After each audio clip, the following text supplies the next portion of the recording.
দড়ি টানা খেলা। এদিকে একদল প্রস্তুত,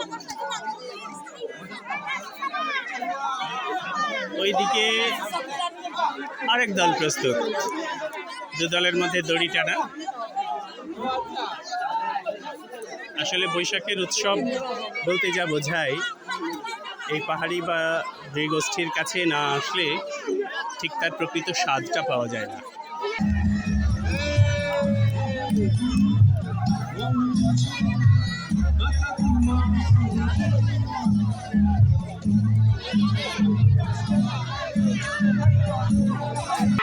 শুরু হয়ে গেছে, টানাটানি চলছে চলছে। ওদিকে ওরা পারছে না, চলে গেল। যা যা যা যা যা যা।